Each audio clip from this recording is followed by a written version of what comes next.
Some fans and those within the NASCAR industry call out the Generation 7 car after a lackluster Bristol night race. Let's discuss everything that was said last night on this episode of Dirty Air.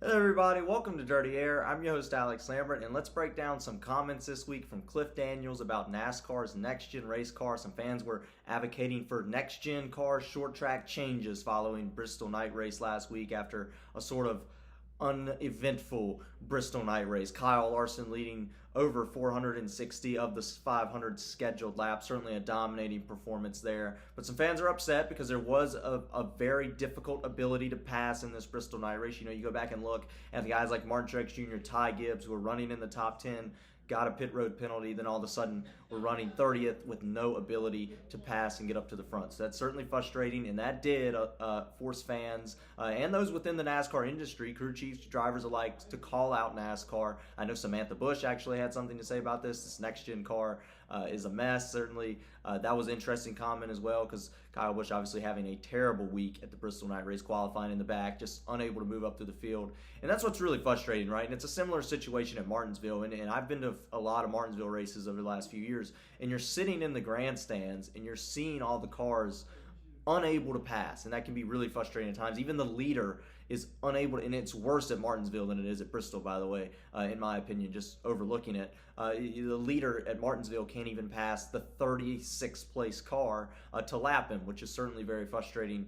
Obviously, Bristol, I think, is a little bit better. It just takes longer time. It takes maybe 5-10 laps to get by him. Still, it's way too much. It's really frustrating. But we actually had Cliff Daniels last night release some, or was on X, formerly known as Twitter, was posting some on this, and he said some things that caught my eye. I pulled up a couple of his and screenshotted a couple of his tweets to talk about it. So here's one thing that was really interesting to me when fans started bringing up the Xfinity Series car. They said, some fans were advocating to use the Xfinity Series car in the Cup Series, which, shoot, I would be all for that. I think the Xfinity cars are absolutely perfect right now.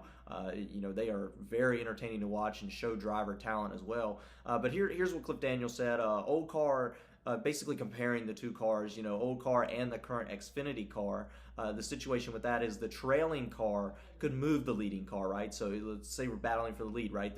The second place car could move that first place race car using air. So nose down and back up is certainly how that was able to do. You see a opposite, a complete switch with the Generation 7 car. Obviously, a Generation 7 is nose up and back down, and the trailing car cannot scoop or pack air towards the leading car's bumper, and that's very present, not even at just the short tracks. You can go back to some intermediate racetracks and see this as well. I remember, I think it was 2015 when somebody was filling in for Kyle Busch when he was injured. I can't remember who it was, but it was a younger driver, and they sort of ruffled Jeff Gordon's feathers a little bit, and Gordon got up there and spun him completely around, completely spun him out without even touching him, using the air. He was obviously the car behind him and was able to use air, push it on that left rear corner panel, and slide him up the racetrack a little bit, ultimately overcorrect and crash. That's certainly the what we used to could get out of the Generation 6 race car, out of the current Xfinity Series car, and that's something we don't have with this, right? So, Cliff Daniels obviously elaborated a little more. This is the point we're after, sort of explaining what he wants and what, most drivers and teams would be their desired race car is to get to someone's bumper and move them. And I don't think he's talking about specifically running into them. He says it can be done. Some say it's horsepower, some say it's a softer tire. The ability to move the guy ahead of you with air and not the opposite is in play. Also, let's get to work. So essentially saying that NASCAR and the teams alike should work together to try to find a way. You go back to Richmond earlier this year. That's not what you want every week. You want drivers to be able to move somebody out of the way using air, maybe even a little bit of contact, but you don't want an Austin Dillon at Richmond where you ram through a guy and then right rear hook somebody else. That's not what we want. That's not what we're looking for. Now, that's certainly exciting, but that's not, real racing. That's not clean racing to the finish like we've seen in other scenarios, where using air, manipulating air is a very important aspect in NASCAR at all types of racetracks. Super speedways, Daytona, Talladega, Atlanta, you name it.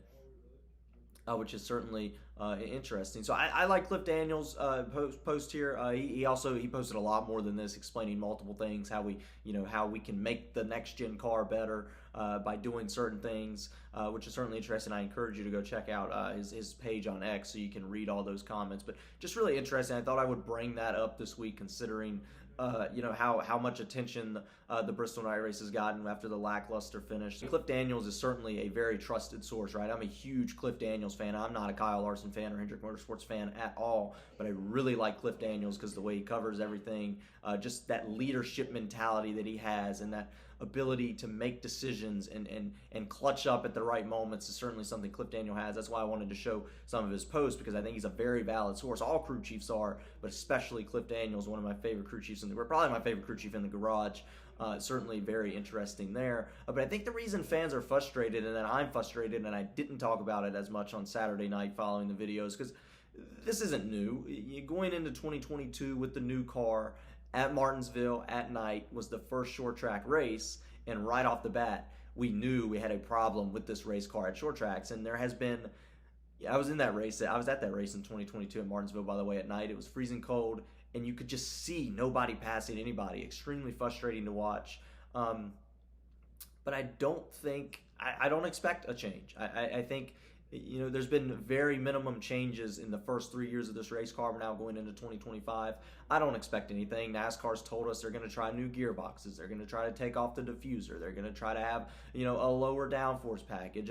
And while they've maybe done some few tweaks, there's not been a massive change to the race car. Slimmer tires, that's been another concern. All these different things that we were told as fans that NASCAR was going to do to increase the short track package never happened, which is what makes it, even more frustrating. If you're going to have it be really difficult to watch, it'd be better just to come out and say it's going to be really difficult to make changes, to add horsepower, to take this off the car. Don't tell us we're going to do it in testing, then when you get to Phoenix to do the test, you don't take that component off the race car, or you don't add more horsepower to the engine, or take out a tapered spacer to allow more fuel into the engine. All those sort of things is what fans are really frustrated about. So I just wanted to make a quick video talking about it. I think it's interesting, certainly exciting. We should have a very exciting race at Kansas this upcoming week. Obviously the closest finish in NASCAR history earlier this year back in May.